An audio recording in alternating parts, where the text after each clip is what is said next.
Amateur Traveler is in its 20th year now, but can you imagine if I had people on the show who had never been to the destination but had just read about it or seen a movie about it?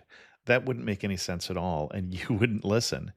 We all know how important it is to receive advice from people who know a destination to get the most authentic local experience. And a great option for experiencing this is Explore Worldwide and their authentic small group adventures, led by local tour leaders, perfect for solo travelers who want to meet like minded people with a desire for adventure. I'm often an independent traveler, but two of my last three trips were with small group tours because they organize everything and it's a lot easier. If you want to recreate the tour I did to Malta, they have a Malta and Gozo Discovery Tour. I'm intrigued by one of their tours called A Taste of Sicily. The company again is Explore Worldwide, and visit exploreworldwide.com to learn more. And thanks to Explore Worldwide for sponsoring this episode of Amateur Traveler. The nights are long, the days are short, and the weather is chilly to downright cold, depending on where you are. It's a good time to slip into a Quince iconic Mongolian cashmere sweaters, which start at only $50. You can treat yourself to everyday luxury at an affordable price with Quince. If you really want to dive into luxury, you can check out their leather handbags, washable silk shirts, and European linen sheet sets.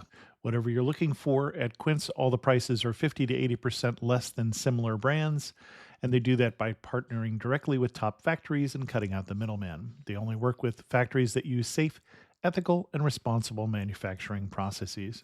And of course, they use premium fabrics and finishes for that luxury feel in every piece.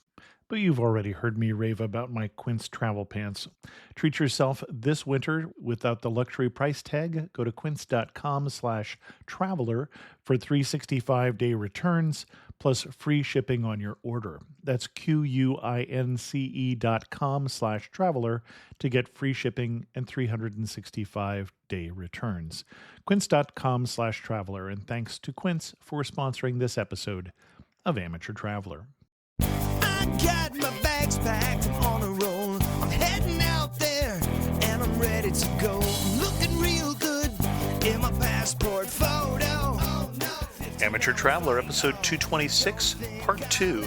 Today we'll be talking about cattle and sunrises and hula as we go back to Maui. One more cathedral, I got to sit in one more cafe. I know that I should be heading home, but maybe not today. Welcome to the Amateur Traveler. I'm your host, Chris Christensen. I'm doing things a little differently this week. I put out the first part of this episode on returning to Maui and the trip that I took there recently as a guest of the Maui Convention and Visitors Bureau. And I'm putting this out as a second episode. I'm still planning on doing a full episode this week, so this is turning into a very busy week for me. So if you get this episode, make sure you get 226 Part 1, Part 2, and then 227, which will be around Shanghai, will be the title of that episode. In the first part of this episode, I talked about more traditional tourist sort of things to do on Maui, including the beaches, the road to Hana. We didn't talk about the drive up Haleakala, which is another very traditional thing to do because I didn't do it on this trip, but that's something we talked about in the first episode on Maui, which was about 4 years ago almost at this point. So now I want to talk to you about the second aspect of the trip that I took, which was some of the more cultural things that we did and some of the more local things that you may not take part in as a tourist. And it's easy to go to Maui and miss some of these things, and I thought it'd be worth pointing out some of the things we did, either as something that you might consider doing or just as a way of pointing out things to think about on a trip. So, for instance, the first thing that we did is we went up country in Maui. So Maui, in addition to having the beaches and the beach culture, also has rainforest areas like we talked about last week on the road to Hana and in some of the wetter areas. And it also has in upcountry cattle country. There are at least 4 different ranches on Maui.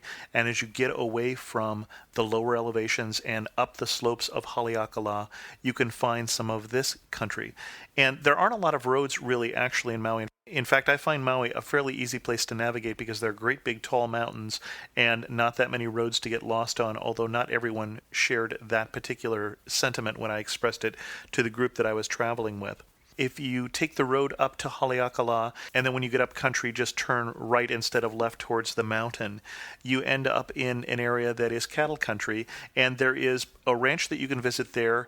We went to the Ulupalakua Ranch, which is part of the Maui Cattle Company, which is a number of different ranchers in that area, and in fact, we got a chance to meet 3 of them and talk to them about what they're doing. And what they're doing is they're trying to raise more local beef because a lot of the food on Maui is imported. In fact, even if all of the different ranches sold their beef just in Maui, they would still have to import about 85% because of the tourism industry there especially. And what they're trying to do also is more of a grass-fed beef in that kind of movement towards a more locally grown, locally sourced, and better for you food. It was interesting talking to them. I don't know that I've ever mentioned it on the show before, but my family actually comes from ranchers. My grandfather was on the last roundup in Colorado when he was 16, when they put up the fences in the eastern part of Colorado. My grandfather's no longer living. He died at the age of 98 in 1989. And I'll let you do the math on when the last roundup was there. And I also had an uncle who owned a cattle station in Queensland in the northern part of Australia. And so I found it very interesting to go out to cattle country, even though I'm myself a city boy, and talk to them about some of what they were doing there. That is some place that you can visit. Usually when visitors go there, they go to visit the only winery on Maui, which is located there at the Ulupalakua Ranch. And if you're interested more in what they're doing there, I'll put a link in the show notes to a talk that Alex, one of the ranchers, gave at the Ag Festival, which I'll talk about in a little bit. I'm not going to go into great detail about those efforts. But there was an emphasis in this particular tour, and I think that's quite common with a press tour to have some sort of emphasis on some of the locally grown food. And so we did a couple of different things around that. We did visit the ranch, and then we had to, this was a dirty, thankless job, go to several restaurants and try the Maui beef and some of the other local products. And there's 2 in particular of the ones that we went to that I want to recommend for you. And I'll put more detailed reviews on the blog. But the 2 would be, one is Mala, which is in the Wailea Beach Marriott. And that is not part of the resort, but is a restaurant that was founded by the person who owned another restaurant. And he owned a restaurant in Lahaina, which is in the western part of the island, but lived in the eastern part of the island. So eventually, with the help of some celebrity backers, including Clint Eastwood and Alice Cooper, which is a strange enough combination to make you take notice, he started the second restaurant in Wailea. And so not only is that a place that had good food, and check out the review that I put on the website about some of the things I had there, like the farmer's salad, for instance, that was particularly good, but it's also a good place to spot celebrities.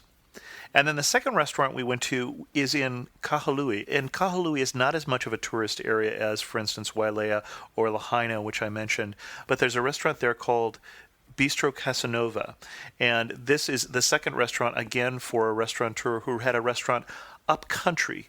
And so this was a restaurant that was mostly for locals, but it was quite a ways to get to. And so he located this brand new restaurant in downtown Kahului, and it was really very good. And I'll be posting a review of that restaurant next Wednesday on the blog. But check out Bistro Casanova, just excellent food. I'd say of all the food we had the entire time we were there, that was probably the one that stands out the most.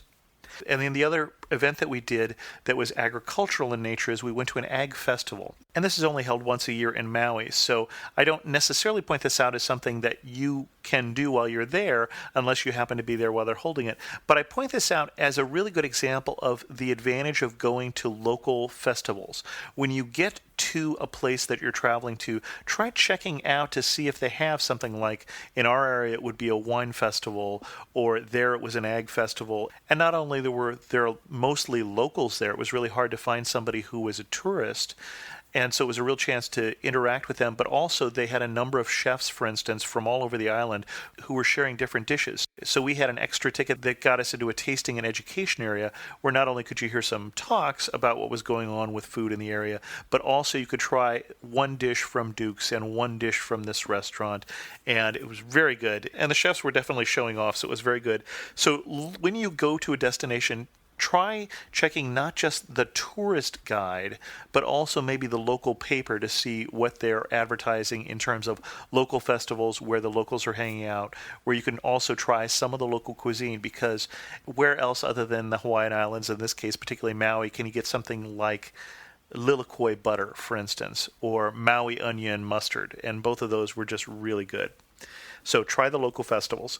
And then the other thing that we did in terms of local festivals that was quite noteworthy, and one of the big events that they wanted us there for, was the celebration of the arts. And that has a real interesting history. It's held at the Ritz-Carlton. We stayed at the Ritz-Carlton for the last 3 nights, and it's a gorgeous resort. It's over in the Kahalua area in northwestern Maui.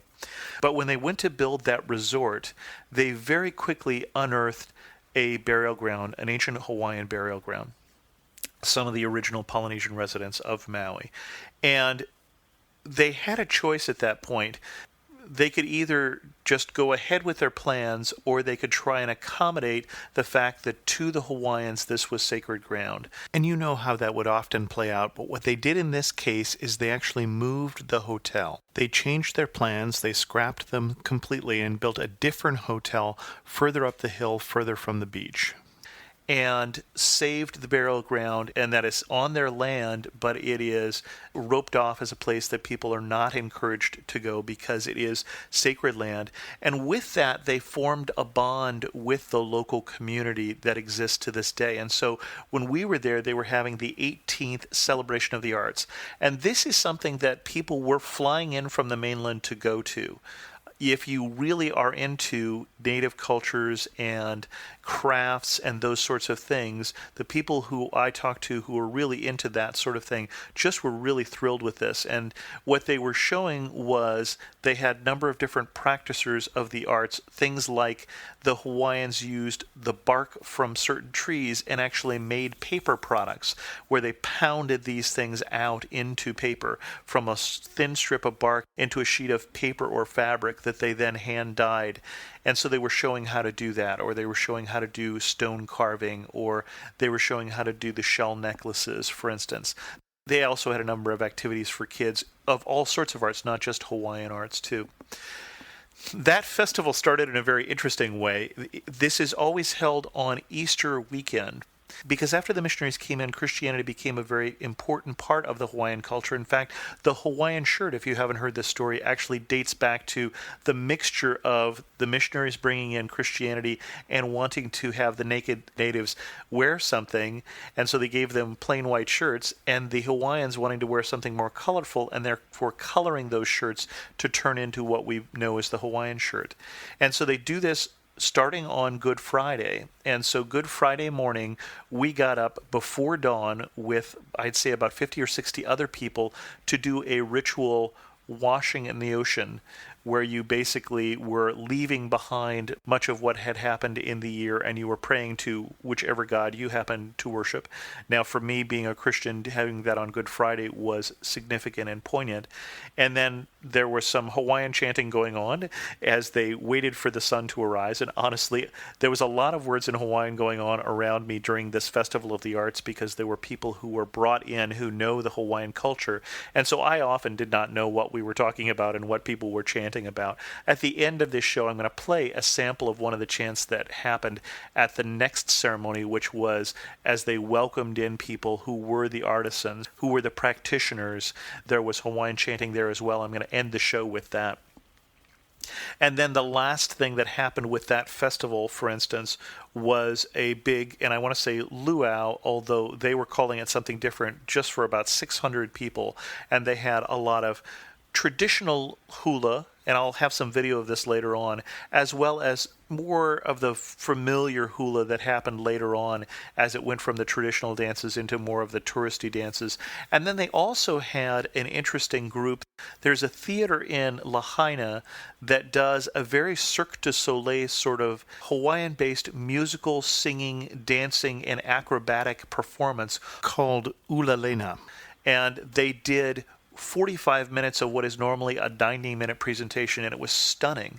And I wish I could show you some of that, but I don't think that would probably be appropriate. But if you do happen to be in Lahaina, I would definitely check out Ulalena, and I'll put a link to that in the show notes, because that really was a stunning visual presentation. And we had just seen some of the traditional hula, and we could see that this presentation really was drawing on many of the original art forms and then turning that into something a little more contemporary but with strong Hawaiian roots. And it was interesting seeing those things back to back in that way. So anyway, that's the second part of this episode that I really wanted to cover. So the first part, lovely beaches, great scenery, great drive, the road to Hana. And the second part is, don't forget when you go someplace like Maui to also explore into the culture a little more, explore into some of the local foods, and maybe get off the tourist track, as we had a chance to do. I think many of you, including Lisa, may have forgotten that back in February I announced that I was going to do a contest where I was going to draw a name in the middle of March from the newsletter list and award them the Fodor's Guide to Israel, which I'd done a review on relatively recently. And I did that. I sent that off to Lisa. She was the one I picked. Actually, she was the third name I picked. Two of you didn't answer your emails when I sent you an email saying you had won. So if you check your spam filter, you may have found out that you just missed something. But I will do those kind of contests from time to time. So if you're interested, join the newsletter at amateurtraveler.com/newsletter. And then speaking of contests, we did pick a winner, or rather Ralph Velasco, who was our judge, did pick a winner in the March photo contest, and Regina was the winner. And for those of you who are not looking at the pictures in the iTunes enhanced version, I'll put a link in the show notes to Regina's picture. And remember, the two themes we had in that contest were reflections and spring. And Regina did a photo that was a reflection of spring. Somebody reflecting on spring, which is not the way I meant it, but I like the fact that she thought of that. We are also doing an April contest. Ralph has again donated a copy of his book about photography and 101 ways to make your photographs better. Remember, Ralph and I are also doing the Egypt photo cruise in November. And the theme for this April's photo contest, and again, you enter by going to the Facebook fan page on Amateur Traveler. That's facebook.com/Amateur Traveler. The theme is shadows. So I'm really looking forward to seeing what you have to do with that one. And I'm going to make you think a little harder this time, because we are going to say one entry per person. So think about that and then put your entry up there on the fan page. And of course, one can be a fan of the show and still not like every episode, and so I did get some negative feedback from both Ra'ad and Kim in Philly that they were a little disappointed in the episode on whales. Kim was looking for more information about Cardiff, being a big fan of Doctor Who and Torchwood, which I am also. And Rod was also looking for information not just about Cardiff, but also about maybe southern Wales. And possibly there was a little more emphasis on trains in that episode than they were looking for. So I'd certainly like to invite the Wales Tourism Board to invite me over, and I'll learn some more about Wales, and we'll talk about it some more. And that's, of course, an open invitation to any of you out there who happen to be with the CVB or the Convention and Visitors Bureau. With that, we'll end this episode, or rather this half episode of The Amateur Traveler, because it's getting very late and I want to get this out. If you want to contact me, feel free to drop an email to host@amateurtraveler.com or leave a comment on the episode, as both Kim and Ra'ad did, at amateurtraveler.com. Also follow me on Twitter at Chris2X. And as always, thanks so much for listening. And remember, we're ending this show in a different way with one of the chants that I heard when I was at the Celebration of the Arts Festival.